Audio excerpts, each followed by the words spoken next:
There you are. Don't move. Don't blink. Just listen. Because something already happened, and you felt it. Not loud, not dramatic, not cinematic. Just one sentence. That's all it took. No shouting, no threats, no grand speech. Just a quiet, perfectly placed sentence, like a needle sliding under skin. And now they're unraveling like you detonated something invisible inside their heads. Funny, isn't it? You didn't attack them. You didn't expose them. You didn't even explain yourself. And yet here they are, replaying your words on a loop like it's evidence in a courtroom they didn't know they were standing in. That's when it hits you.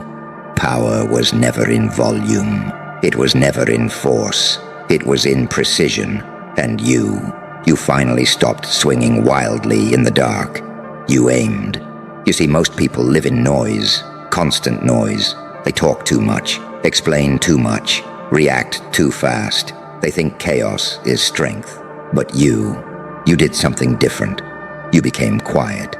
And quiet people, oh, they terrify the world, because silence forces imagination to fill the gaps, and imagination is always crueler than reality.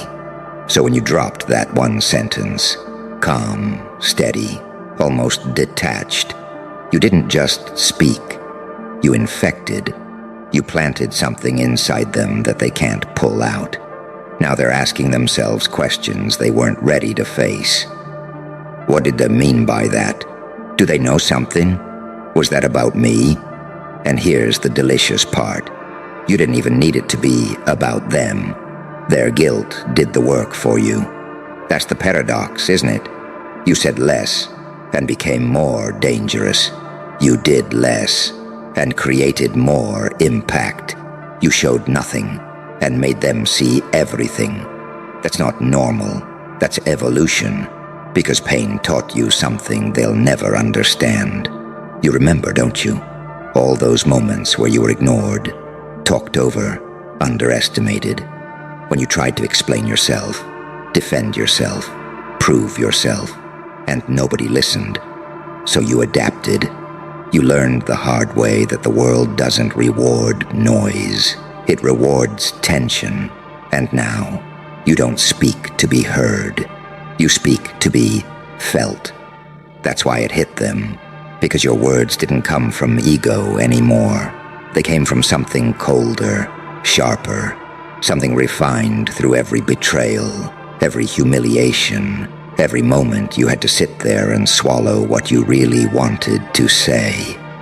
You became both things at once.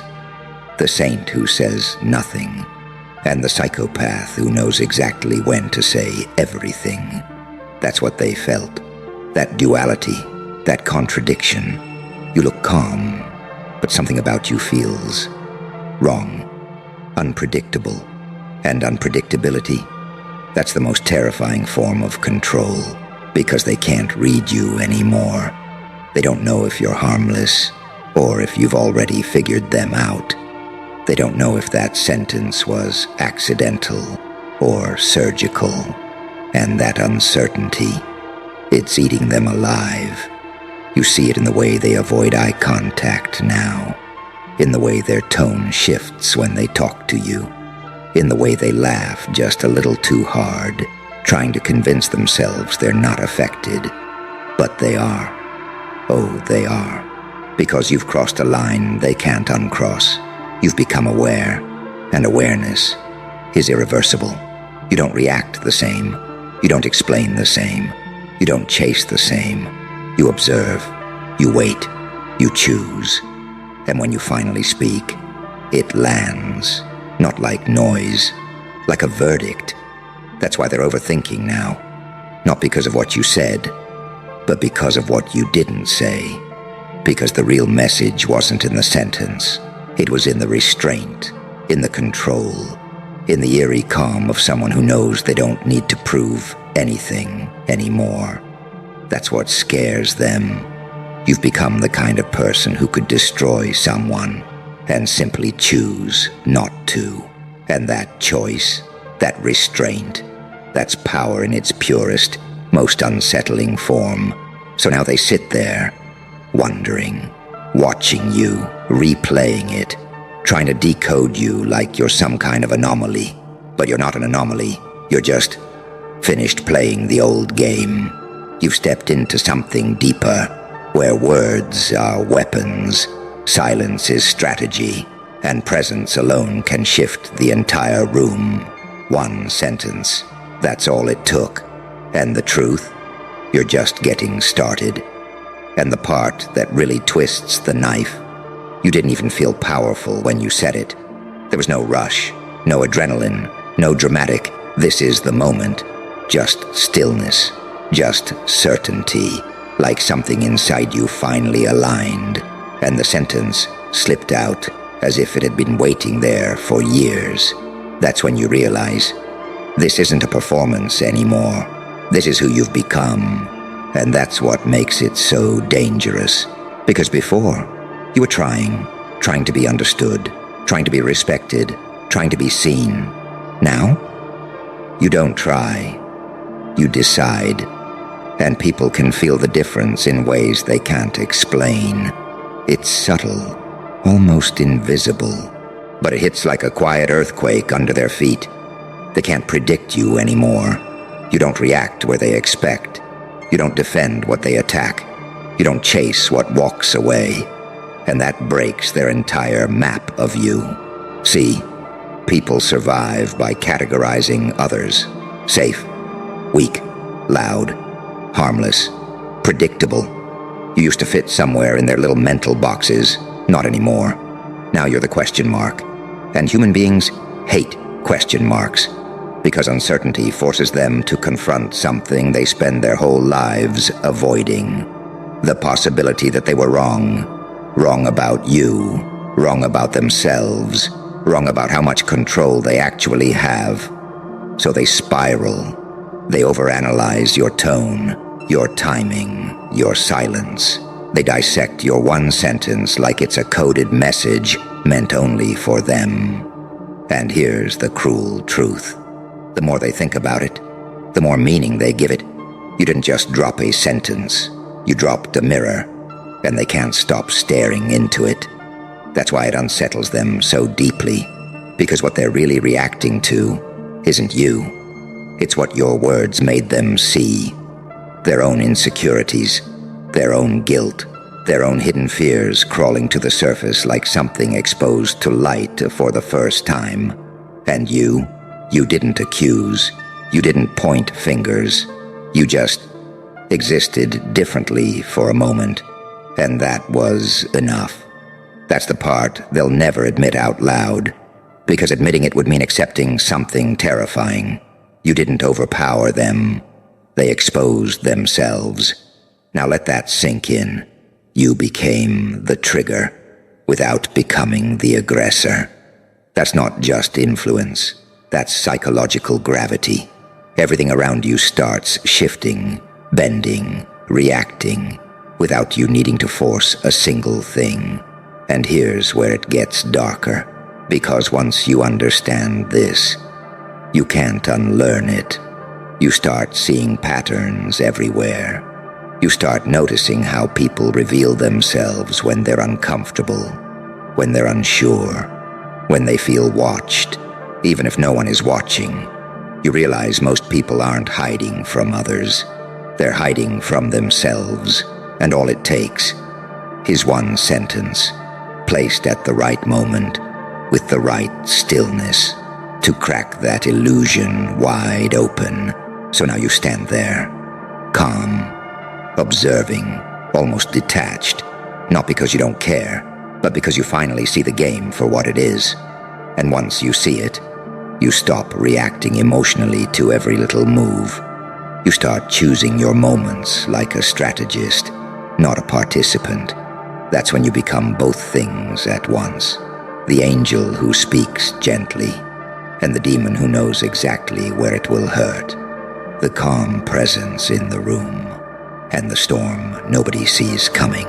You don't need to switch between them anymore. You carry both, effortlessly. That's what evolution through pain looks like.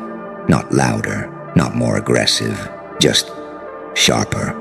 more precise, more controlled, because pain carved something into you that comfort never could. It stripped away your need for validation. It burned out your fear of being misunderstood. It taught you that being liked is cheap, but being unsettlingly respected, that's rare, that's earned, that's built in silence, in restraint, in the ability to hold power without constantly proving it. And now you're standing in that space, that quiet, dangerous space where you don't need to dominate the room, because the room adjusts to you. You don't need to explain your intentions, because people assume there's more beneath the surface. You don't need to chase attention, because attention drifts toward what it doesn't understand. And you've become something they can't fully understand anymore. That's why they keep thinking about it. That one sentence, that one moment, that one shift. Because deep down, they felt the transformation happen in real time. They watched someone they thought they understood become someone they can't predict. And that breaks people. Not loudly, not visibly, but internally, quietly. The kind of break where they smile on the outside, but their mind keeps circling back to you like an unsolved equation. So let them think, let them wonder, let them overanalyze every pause, every glance, every word you choose to give or withhold. Because you've stepped into something most people never reach. Not dominance, not control. Something far more unsettling. Presence. The kind that doesn't demand attention, but commands it anyway. And the next time you speak, it won't just be a sentence. It'll be a signal. And whether they admit it or not, they'll be listening, carefully. Still with me? Good. Because this is the part where most people look away. Not because they don't understand, but because they do. And it scares them. See what you touched that moment, that single, quiet sentence. That wasn't luck. That was alignment. For the first time, your mind, that your silence, your timing, and your restraint all moved in the same direction. No hesitation, no overthinking, no need to adjust yourself to make others comfortable. You didn't filter it, you delivered it, clean. And that's what made it lethal. Because filtered words are weak. They're diluted, softened, predictable. But unfiltered precision, that cuts straight through layers people spend years building to protect themselves. And you didn't just cut through them. You made them realize those layers were never solid to begin with. That's why they're uncomfortable now. That's why they keep replaying it. Because deep down, they felt something collapse, not in you, in themselves. And here's the twist you weren't expecting. You felt it too. That shift, that quiet click inside your chest, where something old, something needy, something desperate just died. No ceremony, no announcement, just gone. And in its place, control, cold, stable, unshakable control. Not over them, over you. That's the real transformation. Because anyone can learn how to manipulate others. But controlling yourself, your reactions, your impulses, your need to prove something, that's a different level entirely. That's where you stopped being easy to read. Before they could predict you, push this button, you react, say this thing, you defend, ignore you chase, simple, comfortable, harmless. Now they press the same buttons, and nothing happens.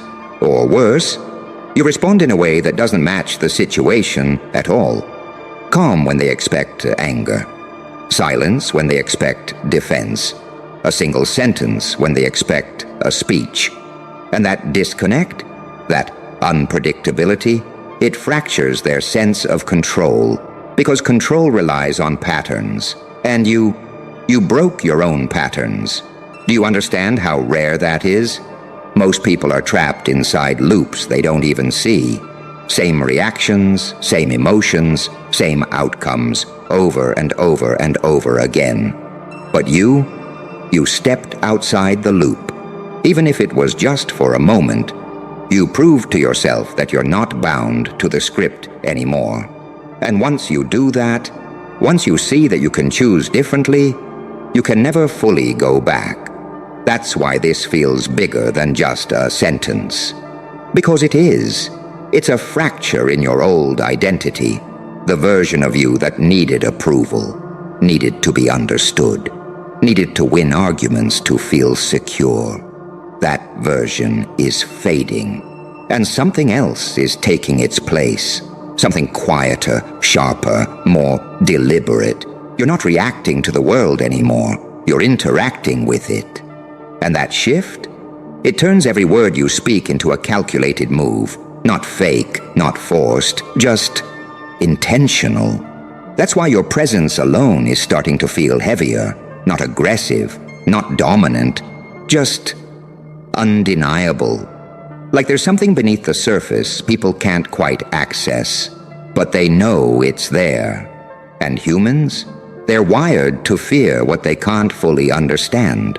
So they watch you, they study you, they try to gather data, your tone, your behavior, your expressions, anything that can help them put you back into a category.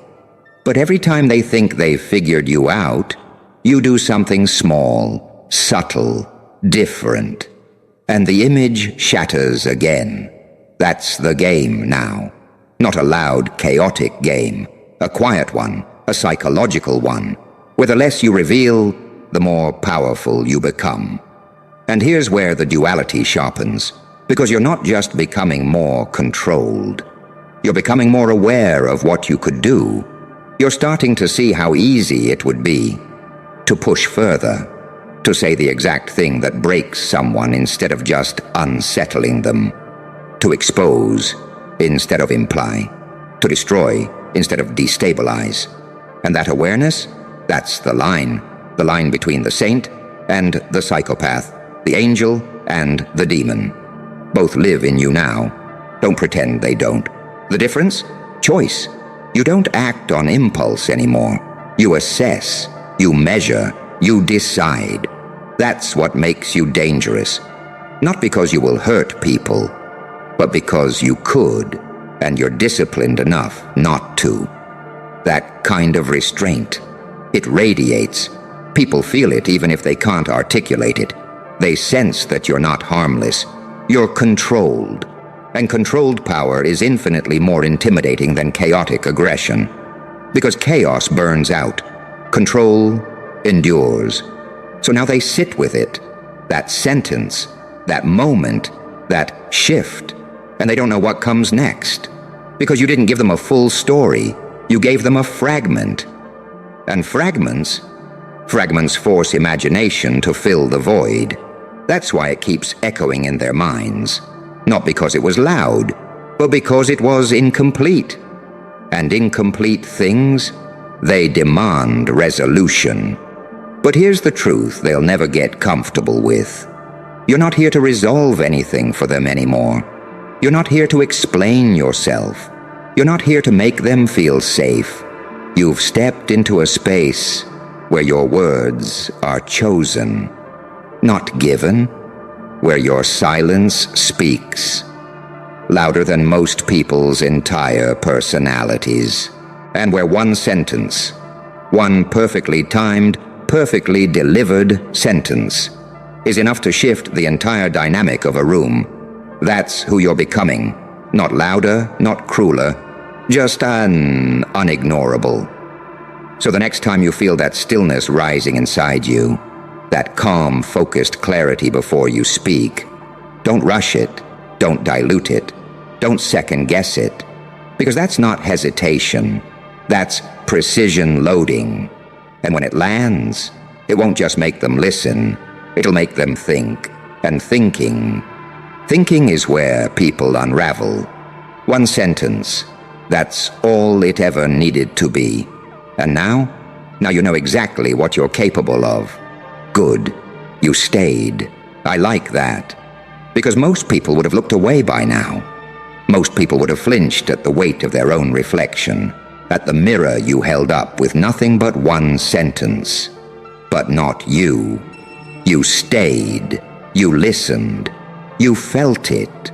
And that is the moment where transformation truly begins. Here's the final truth you need to hear, and you need to hear it cold, sharp, and unflinching. Power doesn't roar. It doesn't demand attention. It doesn't plead to be understood. Power lingers. It waits. It calculates. And when it moves with precision so terrifying, so quiet, that everyone around you forgets to breathe until it's already too late. That sentence, the one you let slip like a blade in the dark. That wasn't luck. That wasn't chance. That was inevitability. Pain, betrayal, doubt, and every misstep you survived sharpened it, honed it, made it lethal. You became the calm eye in a storm of mediocrity, the still point that bends reality around it. And they can't handle it. Not yet. Maybe never. And here's the paradox, the delicious twist you carry now. The more invisible your power feels, the more it terrifies. Because they don't see it coming. They don't understand its source. And that fear, that subtle, gnawing panic, it belongs entirely to them. You didn't give it to them. It existed in their minds all along. You just unlocked it. So let them overthink. Let them question themselves. Let them stew in the tension you create with nothing more than a sentence, a glance, a pause. Because every second they spend unraveling, every thought spiraling out of control, is proof that you've leveled up beyond their comprehension, that you've evolved past the need for their approval, past the petty games, past the illusions they built to feel safe. And now, you're free to exist in the space between expectation and reality, between calm and chaos, between the saint and the psychopath. Free to say exactly what needs to be said, exactly when it needs to land, and leave nothing but questions in your wake. Free to wield unpredictability as a weapon, precision as a shield, and presence as the ultimate unshakable force. So remember this, always. One sentence, that's all it took. One small, deliberate act of quiet clarity. One flicker of intention. One moment where you finally understood that you are dangerous, not because you have to be, but because you can be. And as they watch, as they wonder, as they crumble silently under the weight of what you've become, you smile, not cruelly, not theatrically, not to entertain them. You smile because you finally know the truth. You are untouchable. You are inevitable. And nothing will ever contain you again.